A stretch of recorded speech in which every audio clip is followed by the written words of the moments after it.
नमस्कार फ्रेंड्स, आज हम एक बहुत महत्वपूर्ण विषय पर चर्चा करने जा रहे हैं और वह विषय है व्यक्ति का चरित्र। आपके जीवन साथी का चरित्र कैसा है, उसी पे चर्चा करते हैं।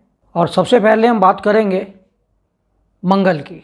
मंगल जो ऊर्जावान ग्रह है, व्यक्ति के अंदर ऊर्जा भर देता है और इसीलिए जिनकी कुंडली में मांगलिक योग होता है उनका विवाह भी केवल मांगलिक व्यक्ति से ही करना चाहिए, क्योंकि मंगल उस व्यक्ति के अंदर अत्यधिक ऊर्जा प्रदान करता है और फिजिकल कंपैटिबिलिटी के लिए वह ऊर्जा दोनों तरफ बराबर लेवल की होनी चाहिए।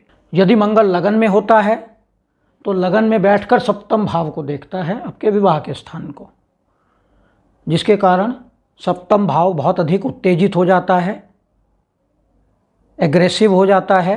साथ में जब मंगल द्वितीय भाव में होता है तो भी यह एग्रेसिव स्थिति में रहता है, आपके अष्टम भाव को देखता है, आपके पंचम भाव को देखता है। पंचम भाव जहाँ से हम अफेयर्स या लव अफेयर्स देखते हैं उसको भी एक्टिवेट कर देता है। चतुर्थ भाव में बैठा मंगल भी सप्तम भाव को देखता है। व्यक्ति की यौन ऊर्जाओं को तृप्त नहीं होने देता मंगल, जिसके कारण व्यक्ति अपने घर से बाहर उस सुख को तलाशने लगता है और फिर घर में कई प्रकार की समस्याएं उत्पन्न हो जाती हैं। सप्तम भाव में मंगल, सप्तम भाव से हम विवाह देखते हैं, आपका जीवन साथी देखते हैं। और अगर सप्तम भाव में मंगल है तो भी यही स्थिति होती है। ऐसे व्यक्तियों में अत्यधिक काम ऊर्जा होती है, जिसके कारण वह अपनी काम ऊर्जा को तृप्त करने के लिए किसी भी हद तक जा सकते हैं। अष्टम भाव में मंगल, अष्टम भाव में बैठा मंगल एकादश भाव को देखता है। एकादश भाव से हमारी इच्छाओं की पूर्ति होती है। तृतीय भाव को देखता है, यहाँ से हमारी इच्छाएं जागृत होती हैं। तो हमारी इच्छाओं की जागृति और इच्छाओं की पूर्ति मंगल के कारण समाप्त हो रही है, यानी कंप्लीट हो रही है, प्रोसेस पूरा कंप्लीट हो रहा है। तो अष्टम भाव का मंगल भी व्यक्ति को अत्यधिक कामी बना देता है। साथ में द्वादश भाव, जहाँ पे शैया सुख या बेड प्लीजर्स की बात करें तो वहाँ बैठा मंगल भी आपके सप्तम भाव को अपनी अष्टम दृष्टि से देखता है, जिसके कारण व्यक्ति के अंदर अत्यधिक काम ऊर्जा होती है। और काम ऊर्जा का जो मेन ग्रह है वो है शुक्र। और यदि शुक्र का संबंध मंगल के साथ कुंडली में बन जाए तो ऐसे व्यक्तियों में अत्यधिक काम ऊर्जा होती है। तो आगे हम बात करते हैं। ऐसे व्यक्तियों का चरित्र संदेहास्पद होता है जिनकी कुंडली में लगन में शुक्र और मंगल की युति हो। ऐसे व्यक्ति अपनी काम ऊर्जा को बाहर तृप्त करने का प्रयास करते हैं। मंगल ऊर्जावान ग्रह है, शुक्र काम ऊर्जा है। तो काम ऊर्जा में अत्यधिक ऊर्जा प्रवाहित होने लगती है, जिसके कारण व्यक्ति बाहर तलाशने लगता है। ऐसे ही तृतीय भाव का मंगल और शुक्र की युति, तृतीय भाव हमारा कम्युनिकेशन का भाव है, ट्रेवलिंग का भाव है, हमारी इच्छाओं का भाव है। तो यहाँ पर हमारी इच्छाएं जागृत हो जाती हैं शुक्र और मंगल से संबंधित। इसी तरह मंगल और शुक्र की युति अगर चतुर्थ भाव में है, चतुर्थ भाव हमारा सुख स्थान है, सुख स्थान में अगर शुक्र और मंगल की युति हो तो भी व्यक्ति का चरित्र संदेह के घेरे में रहता है, क्योंकि सुख स्थान में बैठा मंगल आपके सप्तम भाव को अपनी चतुर्थ दृष्टि से देखता है। ऐसे ही पंचम भाव में शुक्र और मंगल प्रेम संबंधों का भाव है, जिसके कारण आपसी संबंधों में ऊर्जा उत्पन्न होती है। ऐसे व्यक्ति प्रेम संबंध या प्रेम विवाह भी कर सकते हैं। और यहीं पे अगर मंगल और शुक्र की युति के साथ तीसरे घर का स्वामी भी जुड़ जाए तो ऐसे लोग भागकर विवाह कर लेते हैं। अक्सर देखा जाता है कि ऐसे संबंध बहुत अधिक लंबे समय तक नहीं चलते, क्योंकि यह आपसी अटैचमेंट ना होकर अपनी यौन ऊर्जाओं को तृप्त करने का एक माध्यम बन जाता है। ऐसे ही सप्तम भाव में शुक्र और मंगल की युति, तब भी व्यक्ति चरित्र से संदेह के घेरे में रहता है। अष्टम भाव में मंगल और शुक्र की युति और द्वादश भाव में मंगल और शुक्र की युति।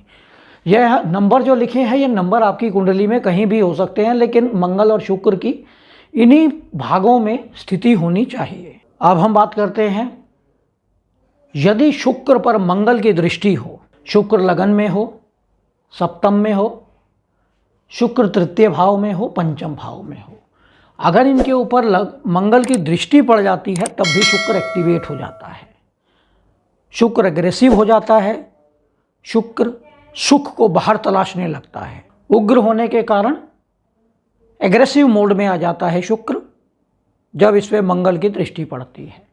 जैसे अगर शुक्र यहाँ बैठा है तो मंगल की चतुर्थ दृष्टि यहाँ पड़ती है, शुक्र यहाँ बैठा है तो मंगल की चतुर्थ दृष्टि यहाँ से यहाँ पड़ती है, और अगर शुक्र यहाँ है तो मंगल की दृष्टि यहाँ पड़ती है। अगर शुक्र यहाँ है तो मंगल यहाँ होने से शुक्र को दृष्टि देता है, और शुक्र यहाँ है तो ये मंगल इसको दृष्टि देता है।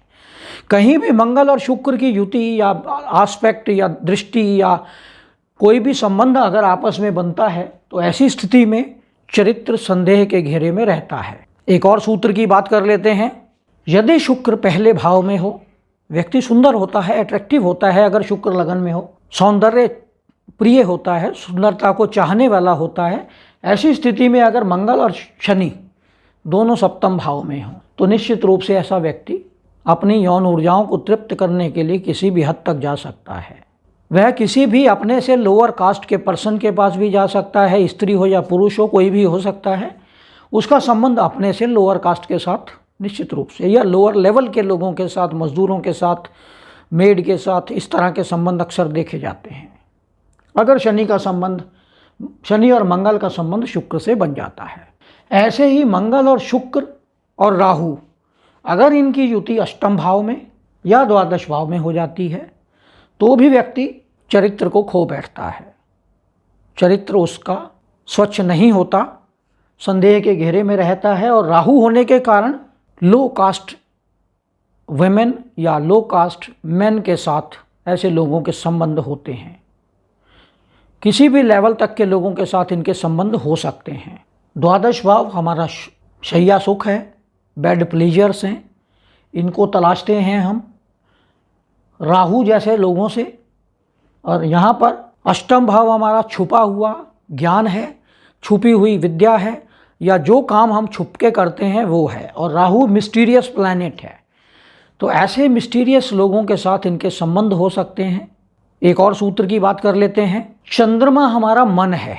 ऐसे लोग यदि चंद्रमा से शुक्र मंगल की युति तीसरे घर में, चौथे घर में, सातवें घर में, 10वें घर में और 12वें घर में, अगर इन जगहों पर शुक्र और मंगल की युति हो तो ऐसा व्यक्ति अक्सर इसी काम के बारे में सोचता रहता है। 24 घंटे उसका दिमाग, क्योंकि चंद्रमा हमारा मन है, इसी मनन में लगा रहता है कि मैं अपनी तृप्ति कैसे करूं। तो यह भी एक अच्छा सूत्र है देखने के लिए, आपको समझने के लिए। और चंद्रमा से अगर केवल शुक्र की स्थिति, चंद्रमा से केवल अगर शुक्र की स्थिति केवल इन स्थानों पर हो तो भी व्यक्ति केवल मंगल और शुक्र होने के कारण वो प्रैक्टिकल मोड में चला जाता है। लेकिन अगर केवल शुक्र हो तो वह ख्यालों में ही या सपनों में या पूरा दिन इसी सोच विचार में लगा रहता है अपनी वासना को तृप्त करने के लिए, लेकिन वह तृप्त नहीं कर पाता, केवल सपनों में रहता है। और अगर मंगल और शुक्र की युति होती है तो वह उसे तृप्त भी कर पाता है। तो यह था व्यक्ति के चरित्र पर कि व्यक्ति का चरित्र कैसे होता है। इसमें पुरुष भी हो सकते हैं, महिलाएं भी हो सकती हैं। तो यह वीडियो आपको कैसा लगा इस पर कमेंट करें। यदि आपने हमारे चैनल को सब्सक्राइब नहीं किया है तो इसे सब्सक्राइब करें, लाइक करें, साथ ही बेल आइकन का बटन भी दबाएं, जिससे आने वाले सभी वीडियो आपको मिलते रहें। धन्यवाद।